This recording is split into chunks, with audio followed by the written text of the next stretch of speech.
నిహారిక గురించి సోదమ్మ చెప్పిన మాటలన్నీ విని పెద్దరాజు ఇంకా అవును భలే చెప్పింది నీ బుద్ధి అదే కదా అని చెప్పి అంటూ ఉంటారు. ఏంటి బావ కొంపతీసి నువ్వు సెట్ చేసావు ఏంటని కృష్ణ కానీ బాబు నాకు అంత అదృష్టవంతులే కానీ ఆయన ఎవరు తీసుకెళ్ళినా నిహారిక నిజ స్వరూపం గురించి ఇలాగే చెప్తారు అని చెప్పి పెద్దరాజు అంటూ ఉంటాడు. ఏమయ్యా నువ్వు పోతావా పోవా అని వసంత అనగానే ఇదిగో అసలు విషయం తెలిస్తే మీరు పోతారే పైకి అని చెప్పి పెద్దరాజు అంటూ ఉంటాడు. పక్క నుండి వేద అన్నీ వింటూ ఉంటుంది. ఇంకా బాధపడుతూ ఉంటుంది. ఇంక పెద్దరాజు కోపంగా వెళ్ళిపోతూ ఉంటాడు. నువ్వేదో గుడ్ న్యూస్ చెప్తా అనుకుంటే ఇలాంటి విషయాలు చెప్తావేంటి అని శౌర్య అనగానే ఇదిగో ఏదన్నా అవ్వనండి మీకోత నేను విషయం చెప్తాను. ఇదిగో ఈరోజు మీరు అనుకుంది మాత్రం జరిగి తీరుతుంది అని చెప్పి సోదమ్మ అంటూ ఉండదు. ఒకసారి నిహారిక కృష్ణ సంతోషపడుతూ ఉంటారు. మీ మనసులకు తృప్తి కలుగుతుంది అని సోదమ్మ అనగానే నిజంగానా అని కృష్ణ అనగానే నేను అవన్నీ చెప్పను, ఇవేమీ నా మాటలు కాదు దేవుడు పలికిచ్చే మాటలు అని చెప్పి సోదమ్మ అనగానే ఇలా రా నువ్వు అని చెప్పి కృష్ణ సంతోషంగా నిహారికని అలాగే వసంతని అలాగే సరైన పక్కన తీసుకొని అంటే ఏంటి సోదమ్మ చెప్పిందంటే మనం సంతోషపడే మాట అంటే ముక్కుబొడక కార్యక్రమం ఆగిపోతుందన్నమాట అని చెప్పి కృష్ణ అన్న మాటలకి నిహారిక వసంత సౌర్య సంతోషపడుతుంటారు. అంతేకాదని చెప్పి వసంత నవ్వుతూ ఉంటుంది. సరే ఏదైతే అయింది అని చెప్పి నవ్వుకుంటూ ఉంటారు. అక్కడేమో సత్య పదే పదే ఆవుని గురించి ఆలోచిస్తూ ఉంటాడు. అసలు ఆవుని మీద అటాచ్ అయిపోయింది ఎవరు అని చెప్పి ఆలోచన పడుతూ ఉంటాడు. కొన్ని సంవత్సరాలుగా అసలు నీ మొహం చూడందే అడుగు బయట పెట్టేవాడినే కాదు కానీ ఇప్పుడు నీ పెళ్ళి అయిపోయింది కదా ఇప్పుడు నేను చూడని చెప్పేసి నా మనసులో కంట్రోల్ చేసుకుంటున్నాను అని చెప్పేసి ఆయన సరే నా వల్ల కావట్లేదు అని చెప్పి సత్యం అనుకుంటూ ఇంకా ఆవుని ఫోటో జ్ఞాపకంగా దాచుకుంది. ఒకసారిగా అల్మార్ ఓపెన్ చేసి చూసి షాక్ అయిపోతుంటాడు. ఇదేంటి ఆవుని ఫోటో ఏమైపోయింది అని చెప్పి సత్యం కంగారు పడుతూ తను అల్మారా అంతా చెక్ చేస్తూ ఉంటాడు.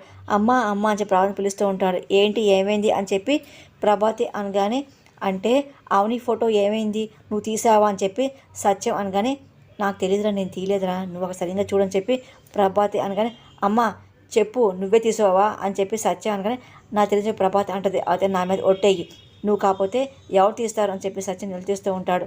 ఇంకా ప్రభాతి ఒక నిమిషం షాక్ అవుతుంది, బాధపడుతూ ఉంటుంది. ఆవునికి పెళ్ళి అయిపోయింది, కూతురు కూడా ఉంది, నువ్వు ప్రేమించడంలో అర్థం లేదని చెప్పి ప్రభాతి అరుస్తూ ఉంటుంది. అమ్మ నేను ప్రేమించట్లేదు ఆరాధిస్తున్నా అని చెప్పి సత్యం అనగానే రెండింటికి పెద్ద తేడా ఏం లేదు ప్రభాతి అనగానే ఉంది అని సత్యం అంటూ ఉంటాడు. ఇదిగో ఆవుని అసలు ఎదుగలేకపోతే ఇదిగో తన జ్ఞాపకాలు దూరం అయిపోతే నీ జీవితం నీకు ఉంటుంది అర్థం చేసుకో, నీలో మార్పు రావాలరా అని ప్రభాతి నాకు చెప్పే ప్రయత్నం చేస్తుంది. ఇదిగో ఈ జన్మలో ప్రియులు కావచ్చు స్నేహితులు కావచ్చు నాకు అవుని అని చెప్పి సత్యం నేను చెప్తూ ఉంటాడు. ఇంకా ప్రభాతి ఇంకా ఏం మాట్లాడలేక బాధపడుతుంది. ఏదన్నా అవుని నాకు అన్నీ అవుని అని చెప్పి ఇంకా నన్ను బాధ పెట్టకు ఆ ఫోటో ఇవ్వమ్మా అని చెప్పి సత్యం అడుగుతూ ఉంటాడు. ప్రభాతి ఇబ్బంది పడుతూ ఉంటుంది. ఇంకా కొడుకు మాట కాదనిలేక పక్క వెళ్తూ ఉంటుంది. ఇంకా సత్యం ఇంకా చూస్తూ ఉంటాడు. అప్పుడే ఇంకా ప్రభాతి వచ్చి ఆవుని ఫోటో ఇస్తూ ఉంటుంది. ఇంకొకసారిగా ఆవుని ఫోటో చూసుకుంటూ ఎక్కడున్నా సరే మనసు నుండి నువ్వు ఎక్కడికి బయటికి పో, జ్ఞాపకాలని దూరం చేస్తే ఇంకా ఎక్కువ గుర్తుకొస్తుంది అది అర్థం చేసుకొని ఈ గది గడప గుడి ఇదిగో ఈ గర్భగుడిలో దేవత ఉండాలి అని చెప్పి ఆవుని ఫోటో చూస్తూ సత్యం అంటూ ఉంటాడు. ప్రభావతి ఇంక సత్యం చూసి ఇంకా చాలా బాధపడుతుంది. దేవత లేకపోతే ఇంకా అర్థమే ఉండదు కదా, నా గుండె ప్రశాంతంగా ఉండాలంటే ఆవుని ఫోటో ఎక్కడ ఉండని చెప్పి సత్యం అంటూ ఉంటాడు. ఫోటో చూసుకుంటూ ఉంటాడు. ప్రభావతి ఇంకా బాధపడుతూ ఇంకా వెళ్ళిపోతుంది. సత్యం ఇంకా వెళ్ళి అల్మారా ఓపెన్ చేసి ఆవుని ఫోటో పెట్టుకుంటూ ఉంటాడు. ఇంకా అలాగే ఫోటోని చూస్తూ ఉంటాడు. అక్షయ్ స్కూల్కి వెళ్ళకపోయినా సరే ఏకసంతాగ్రహిలా అన్నీ గుర్తున్నాయి. అలాగే నారాయణరావు గారు పెంచారు కదా ఆయన చెప్పిన అన్నీ బాగా నేర్చుకుంది. అలాగని చెప్పేసి మనం వదిలేకూడదు బావా, ఇప్పుడైనా ఓ మంచి స్కూల్లో జాయిన్ చేద్దాం బావా అని చెప్పి అవునగానే మంచిలో చూసి స్కూల్లో జాయిన్ చేద్దాంలే అవునని చెప్పి శ్రీకర్ అంటూ ఉంటాడు. అప్పుడు ఇంకా వేద వచ్చి అవును శ్రీకర్ పిలుస్తూ ఉంటుంది. ఏంటి అత్తయ్య అని చెప్పి అవుని అనగానే గో ఆయన గూడంతా వెతుకుతున్నాను అని చెప్పి వేదంగానే ఎందుకని చెప్పి శ్రీకర్ అంటూ ఉంటాడు. అక్కడ గాజులమ్మ దగ్గర సోదమ్మ ఉంది కదా తను అన్నీ కరెక్ట్గా చెప్తుంది, మీ భవిష్యత్తు ఎలా ఉంటుందో తెలుసుకొని చెప్పి ఉంది, అందరికి వెళ్దాం పదండి అని చెప్పి వేదాంగన అదేంటి మా భవిష్యత్తు గురించి ఎందుకు, అసలే మా బిడ్డ మాకు దొరికింది, ఇంకా నువ్వు అందరి సమక్షం ముందు నా కూతురు మొక్కుబడికి ఇవ్వబోతున్నావు కదా ఇంకా తెలుసుకోవాల్సిన అవసరం ఏంటి అని చెప్పి శేఖర్ అనగానే వేద మాత్రం పదే పదే ఆవుని గురించి తలుచుకుంటుంది. ఆ రోజు రాత్రి అయినా సరే అసలు అబ్బాయితో మాట్లాడాల్సిన అవసరం ఏంటి, అసలు ఏమై ఉంటుంది అని చెప్పి వేద పదే పదే సత్యం గురించి ఆలోచిస్తూ భయపడుతూ ఉంటుంది. ఇంకా ఏం మాట్లాడిపోతుంది, ఏంటి అత్తయ్య చెప్పండి అని చెప్పి ఆవుని అడగానే ఏం లేదు ఊరికి చూపించాలనిపించింది, చాలా కష్టపడ్డారు, ఇప్పుడు అక్షయ రాకతో సంతోషంగా ఉన్నారు కదా మీరు కలకాలం సంతోషంగా ఉండని చెప్పేసి నా ఆశ అంతే, ఏదైనా కీడుంటే ముందుగా జాగ్రత్త పడి పరిష్కారం చేయించుకోవచ్చు కదా అని చెప్పి వేద నా మాట వినండి అని చెప్పి వేద అంటూ ఉంటుంది. నా మాట కాంత రండి అని చెప్పి వేద ఇంకా అవని శ్రీకర్ని తీసుకెళ్తూ ఉంటుంది. ఇంకా సోదం దగ్గర వెళ్తూ ఉంటుంది. అమ్మ అని చెప్పి పలకరిస్తూ ఉంటుంది. చెప్పండి అని చెప్పి సోదం అనగానే అంటే నా చిన్న కొడుకు శ్రీకర్ నా చిన్న కోడలు అవని అని చెప్పి పరిచయం చేస్తుంది. వీళ్ళు భవిష్యత్తు ఎలాగొంటే చెప్పమ్మా అని చెప్పి ఎంత డబ్బుగా ఇస్తా అని చెప్పి వేద అనగానే నేను డబ్బుల కోసం సోది చెప్పనమ్మా. గుళ్ళో అమ్మవారికి నాకు తెలిసిన విద్యతో సేవ చేసుకుంటూ బతుకుతున్నానమ్మా. వేదవతి అంటే 10 ఊర్లు కంటికి కనపడే దేవత అని చెప్పేసి అంతా చెప్పుకుంటూ ఉంటారు. మీ గురించి చాలా గొప్పగా విన్నానమ్మా. నేను తప్పకుండా చెప్తానమ్మా అని చెప్పి సోదమ్మ అంటుండదు. అవును శ్రీకాంత్ అలాగే చూస్తూ ఉంటుంది. సరే అని చెప్పి ఏదో సంతోషపడుతుంది. చూడు చక్కని జంత, ఇదిగో వీళ్ళు చాలా బాగున్నారుగా అని చెప్పి పొగుడుతూ ఉంటుంది. సరే కూర్చోండి అమ్మ అని చెప్పి సోదమ్మ అనగానే అవని శ్రీకలు వెళ్ళి కూర్చుంటారు. ఇంకా అవని చెయ్య ఇవ్వను అని చెప్పి సోదమ్మ అడుగుతుంది. అవని చెయ్యిస్తూ ఉంటుంది. ఇంకా వేద చాలా ఆరాటం వెంట సిద్ధమవుతూ ఉంటుంది. అవని చెయ్యి చూసి ఒక్కసారి సోదమ్మ ఇంకా దిగుదూసి చూడబోతూ ఉంటుంది. ఒక్కసారి చూసి షాక్ అవుతూ ఉంటుంది. ఆవిని చేయి చూస్తూ ఉంటుంది. ఒకసారి చేతిలో మంటలు వస్తున్నట్టు అనిపిస్తూ ఉంటుంది. ఇంకా ఆవిడ ఇంకా ఏం మాట్లాడలేకపోతుంది. ఇంకా ఏం మాటలు ఇబ్బంది పడుతూ ఉంటుంది. కానీ నోరు మాత్రం ఏం చెప్పదు. పదే పదే ఆవిని చేయి చూస్తుంది. మీ చెయ్యి ఇలాగండి బాబు అని చెప్పి శ్రీకర్ అంటూ ఉంటుంది. ఇంకా శ్రీకర్ చేయిస్తూ ఉంటాడు. సోదమ్మ మళ్ళీ ఇంకా శ్రీకర్ చేయి చూస్తూ ఉంటుంది. ఇంకా వేదవతి అమ్మగారి చిన్న కొడుకు జాతకం చెప్పమ్మా, తల్లి చాటు బిడ్డ, తల్లి మాటని జవదాటిన బిడ్డ అని చెప్పి అనుకుంటూ మళ్ళీ దిగుసు చూడబోతుంటుంది. మళ్ళీ షాక్ అవుతూ ఉంటుంది. ఇంకా శ్రీకర్ చేయి చూస్తూ ఉంటుంది. సోదమ్మ మాత్రం ఏం మాట్లాడిపోతుంది. తొందరగా చెప్పమ్మా, వినాలని కుతూహలంగా ఉంది అని వేద అంటుంది. కొడుకు కోళ్ళ చేతులు చూశాను కానీ ఇదిగో ఎందుకో అమ్మ నా నోట పలకించట్లేదు అని చెప్పి సోదమ్మ మాటలు వేద కంగారు పడుతుంది. అవును శ్రీకర్ కూడా అర్థం కాదు. అలా చూస్తూ ఉంటారు. వీళ్ళు భవిష్యత్తు గురించి నేను ఏం చెప్పలేను, ఏమనుకోద్దా అమ్మ, నన్ను క్షమించండి అని చెప్పి సోదమ్మ అంటూ ఉండదు. ఇంకా అక్కడ నుండి లేచి వెళ్ళిపోతుంది. ఇంకా వేద ఇంకా దిగులు ఎక్కువ అయిపోతుంది. ఇంకా అలాగే చూస్తుండదు.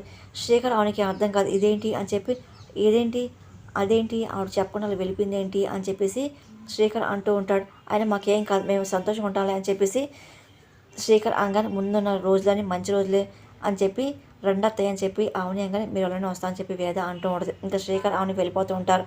కానీ వేదకి ఇంకా భయం ఎక్కువైపోతుంది. అమ్మవారిని భారం వేస్తుంది. సోదమ్మ మా దగ్గర ఏదో నిజం చెప్పకుండా దాచింది, అసలు ఆమె ఏమేమి విషయం దాచిపెట్టి చెప్పి నా మనసు కనిపిస్తుంది అని చెప్పి నాతో చెప్పని విషయాలు ఏముంటాయమ్మా, నా మనలకి ముక్కుబడికి ఇవ్వబోతున్నాను, ఆనందంలో ఉన్న మనసు ఒక్కసారి కలవరంగా మారిపోయింది ఏంటి అని చెప్పి వేద భయపడుతూ ఉంటుంది. అక్కడేమో పంతులు గారు ఇంకా అక్షయ్కి ముక్కుబడి వేద ఇస్తుంది కాబట్టి దానికి కావాల్సిన ఏర్పాట్లను సిద్ధంగా చేస్తూ ఉంటారు. కానీ పక్కన నిహారిక, కృష్ణ, వసంత, శౌర్య మాత్రం సంతోషంగా ఉంటారు. అలాగే సోదమ్మ మాటలు గుర్తు తెచ్చుకుంటూ ఉంటారు.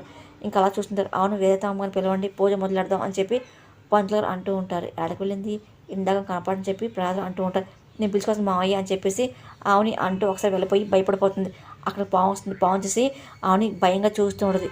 పాము రాగానే అక్కడ అయిపోతుంది. పాము వచ్చిందా, కార్తీసం చంపేద్దని చెప్పి ఊర్లో జనాలు అంటూ ఉంటారు. అంటే ఇక్కడ ఏదో తప్పు జరిగిపోతుంది, వాడిని కాటడానికి వచ్చింది అని పెద్ద మాటలు అవును నిన్నే కాటేస్తుందని చెప్పి కృష్ణ అంటూ ఉంటారు. ఇంకా పావును చంపేసి దూరం పడేయండిరా అని చెప్పేసి ఇంకొకసారిగా ఊరు పెద్ద ఆయన అంటూ ఉంటారు. ఆగండి అని చెప్పేసి అక్షయ్ అంటూ ఉంటుంది. అదేంటి ఏమైంది అని చెప్పి అక్షయ్ అదే పని అడుగుతూ ఉంటారు. అయినా పండగ రోజు పావును చంపితే పాపం అవుతుంది అని చెప్పి అక్షయ్ ఆపుతుంటుంది. చంపకపోతే మనం చంపేస్తాం కదమ్మా అని చెప్పి పల్లెటూరు మాటలకి నాగమ్మ ఇవి కాటేట రాలేదు, ఇక్కడ జరిగి వేడుకను చూడడానికి వచ్చింది అని చెప్పి అక్షయ్ గారిని ఇక్కడ ఏం సినిమా చూపిస్తున్నారు ఏంటి అని చెప్పి నేను కోపంగా మాట్లాడుతూ ఉంటుంది. దాని జోలికి వెళ్ళకపోతే మన జోలికి రాదు, తొందరపడి చంపితే ఊరికే అరిష్టం అని చెప్పి అక్షయ్ అంటూ ఉంటుంది. ఇంకా అందరూ భయంతో చూస్తూ ఉంటారు. నాగపాము దైవ స్వరూపం కదా, నాగు చదువుతున్నాడు, అందరికీ ఆయన పూజలు చేస్తాం కదా, చంపడానికి మీకు మనసులోకి వస్తుంది అని చెప్పి అక్షయ్ మాట ఒకసారి అందరూ ఆగిపోతుంటారు. చూడండి పిల్లలు లేని వాళ్ళకి నాగమ్మకు పూజ చేసి సంతానం కోసం అడుగుతారు కదా, ఇప్పుడు పాము చూడగానే ఎలా చంపుతారు మీరు అని చెప్పి అక్షయ్ మాట అమ్మ నువ్వు చెప్పేది కరెక్టేనమ్మా, కానీ దైవ స్వరూపాలు వేరే ఉంటాయి, విశ్వరూపాలు వేరే ఉంటాయని చెప్పి పంతులు గారు అక్షయ్ నచ్చే ప్రయత్నం చేస్తూ ఉంటారు. ఇంకా పావును చంపడం సిద్ధమవుతూ ఉంటారు. కానీ అక్షయ్ వద్దని చెప్పి ఆపుతూ ఉంటుంది. పావు అయినా జంతువైనా మనిషి అయినా ఒకటే, మనం దాని జోలికి వెళ్ళినంత వరకు అది మనల్ని ఏం చేయదు అని చెప్పి అక్షయ్ నచ్చే ప్రయత్నం చేస్తూ ఉంటుంది. ఇంకా అందరూ అలా వింటూ ఉంటారు. నాగమ్మ ఏమనొద్దు, నేను పంపిస్తాను ఆగండి, నా మాట వినండి అని చెప్పి అక్షయ్ అంటూ ముందుకు వెళ్ళిపోతుంది. వద్దు వద్దు వెళ్ళొద్దు అని చెప్పి శ్రీకర్ అని భయపడుతూ ఉంటారు. ఏం కాదు అని చెప్పేసి అక్షయ్ కానీ కాంటే చంపకుండా దూరం వదిలేద్దాం, నువ్వు మాత్రం వెళ్ళొద్దు అని చెప్పి శ్రీకర్ భయపడుతూ అక్షయ్ ఆపుతూ ఉంటారు. నాన్న నాకేం కాదు, మీరు అసలు ఏం భయపడద్దు అక్షయ్ అనగానే అవును శ్రీకర్ భయపడుతూ ఉంటారు. ఇదిగో అయినా అక్షయ సాక్షాత్ అమ్మవారి అంశ, ఇదిగో ఆ నాగమ్మ అక్షయ్ని ఏంటని చెప్పి నాకు నమ్మకం ఉంది అని చెప్పి పెద్దలు ధైర్యం చెప్తూ ఉంటారు. ఏంటి ఏమనుకుందో ఏంటి, ఏం చేయకుండా ముద్దు పెట్టుకుంటుందా ఏంటి అని చెప్పి శౌర్య ఇంక పావుని చూసి అంటుంది. నేను పెట్టుకుంటుంది, నువ్వు వెళ్ళు అని చెప్పి పెద్దరాజు మాటలు శౌర్య కోపం వస్తూ ఉంటుంది. అంత వెటకారం వదిలే పెద్దరాజు గారు అని చెప్పి నీయారకంగానే అని చెప్పి ఇంక పెద్దరాజు చూస్తూ ఉంటాడు. ఇంకా అక్షయ్ ముందుకు వెళ్తుంటుంది. అక్షయ వద్దమ్మా అని చెప్పి అవును నాకు చెప్తూ ఉంటుంది. అమ్మ ఈరోజు నీకు ముక్కుపుడక అయిపోతున్నారు కదా, లేనిపోయిన సాహసాలు చేసి నువ్వు ప్రాణమే తెచ్చుకోవద్దమ్మా అని చెప్పి ప్రార్థన నాకు చెప్తూ ఉంటారు. ఊళ్ళో జనం అందరూ వద్దమ్మా వద్దమ్మా అని చెప్పి నాకు చెప్తూ ఉంటారు. అలాగే ప్రార్థన కూడా వద్దు వద్దు అని చెప్పి అక్షయ్ నాకు చెప్తుంటారు. కానీ అక్షయ్ మాత్రం ఇంకా ఏమీ మాట్లాడదు. వద్దమ్మా నా మాట విను అని చెప్పి శ్రీకర్ అలా అవుని ఆపే ప్రయత్నం చేస్తూ ఉంటారు. అమ్మ నన్ను వదలండి అని చెప్పి అక్షయ్ మొండిగా ప్రవర్తిస్తుంటుంది. నన్ను వదిలే అని చెప్పి అక్షయ్ అంటూ ముందుకు వెళ్తూ ఉంటుంది. అక్షయ్ ఆగు అని చెప్పి అవని భయపడుతూ ఉంటుంది. కానీ అక్షయ్ మాత్రం నన్ను వదులు అని చెప్పి చెయ్యి విక్కించుకొని ఇంకా ముందుకు వెళ్తూ ఉంటుంది. ఇంకా పాంతకి వాళ్ళని చూసి ఇంకా అవని శ్రీకర్లు భయపడుతూ ఉంటారు. బావా బావా అని చెప్పి అవని భయపడుతుంది. అమ్మ అక్షయ్ చెప్పి రాదు అంటూ ఉంటారు. కానీ అక్షయ్ మాత్రం ఏం మారకుండా వెళ్ళి పావును పట్టుకోబోతుంది. నియర్గా కూడా భయంతో చూస్తూ ఉంటుంది. నాగమ్మ ఈ సమయంలో ఎందుకు వచ్చో నాకు అర్థమైంది. కానీ నువ్వు ఇలా వస్తే అందరూ భయపడతాని చెప్పి నీకు తెలుసు కదా, నా మాట మందించి ఇక్కడ నుండి వెళ్ళిపో అని అక్షయ్ దండం పెట్టి అడుగుతూ నాగమ్మని పట్టుకోబో. అమ్మ వద్దు అని చెప్పి ఇంకా ఆవుని ఆపోతుంది. కానీ అక్షయ్ మాత్రం వినిపించుకోకుండా వెళ్ళి నాగమ్మని పట్టుకొని ఇంకా పక్కకి వదిలేసి వస్తుంది. ఒకసారిగా చూసి అవుని అక్షయ్ అని చెప్పి గబ్బు దగ్గరికి వచ్చి ముద్దు పెట్టుకుంటుంది. నేను చెప్పానా ఏం చేయని చెప్పి పెద్ద తెగ చెప్తూ ఉంటాడు. కానీ అవుని భయంతో దగ్గర పట్టుకుంటుంది. అక్షయ మామూలు అమ్మాయి కాదు, కారు జన్మరాలు, సర్పాన్ని చేతితో పట్టుకొని అసలు చూడు మనకి ఎవరు తెలియని శక్తి తన దగ్గర ఉందని చెప్పి మనకు అర్థమవుతుంది. ఊళ్ళో జనం పొగుడుతూ ఉంటారు. ఇంతకాలానికి అసలు 10 ఊళ్ళకి న్యాయం చేసేలా దేవత దొరికింది అని చెప్పి ఊళ్ళో జనం ఒకదాని పొగుడుతూ ఉంటారు. ఇదేంటి బంగారు మనకి టార్చర్ అక్షయ్ని ఓ తెగ పొగిడేస్తున్నారు, మనకేమో దిక్కు తోచిన పరిస్థితి అయిపోయింది అని చెప్పి కృష్ణంగానే మనకేదో మంచిది చెప్పింది కదా సోదమ్మాయి చూద్దామని చెప్పి నేరకంటది. అక్షయ అధికారం ముక్కుపడి దక్కిన తర్వాత అసలు ఇంకా మనకేం దక్కుతుందో ఏంటో అని చెప్పి నేరకంగానే ఏం జరుగుతుందో ఏంటో కృష్ణ భయపడుతూ ఉంటారు. సో చెప్తానని చెప్పి ఇంకా సోద వెళ్ళిపోతుంది. ఇంకా వేద వెనకాల వెళ్తుంది. అమ్మ సోదమ్మాయి ఆగు, ఇందాక నుండి నా మనసుకి అసలు కుదిరేలేదు, కలవడంతో అల్లాడిపోతున్నాను, దయచేసి నా ప్రశ్న సమాధానం చెప్పి వెళ్ళమ్మా, నా కొడుకు వాళ్ళ గురించి నువ్వే దాచిపెట్టు అని చెప్పి నేను గమనించాను. వేదంగా అలాగేం లేదని చెప్పి సోదం అనగానే అయితే ఏంటని చెప్పి అమ్మవారి మీద ఒట్టేసి చెప్పు అని వేదన మాట సోదమ షాక్ అవుతూ ఉంటుంది.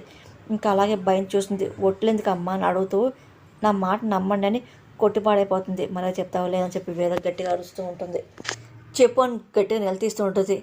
ఇంకా సోదమ్మ చెప్తాను అమ్మ అని చెప్పి చెప్పకుండా నేను తప్పించుకోవాలని చెప్పి నాకైతే అర్థమవుతుంది. ఆ ఇద్దరు చేతులు గమనించిన తర్వాత నాకు తెలిసింది ఏంటంటే మీ కొడుకు కోళ్ళ మధ్య పెద్ద అగాధం రాపోతుంది అని సోదమ్మ వేద షాక్ అవుతుంది, భయపడుతూ. మీ కుటుంబంలోకి ఏదో అనుకోని విపత్తు వస్తుందని చెప్పేసి నా ఊహకు అందింది అని సోదమ్మ మాటలకి వేద ఇంకా షాక్ అవుతుంది, భయంతో చూస్తూ ఉంటుంది. తన అనుమానం నిజమని చెప్పి టెన్షన్ పడిపోతూ ఉంటుంది. ఏం జరగబోతుందని చెప్పి భయంతో చూస్తుంది.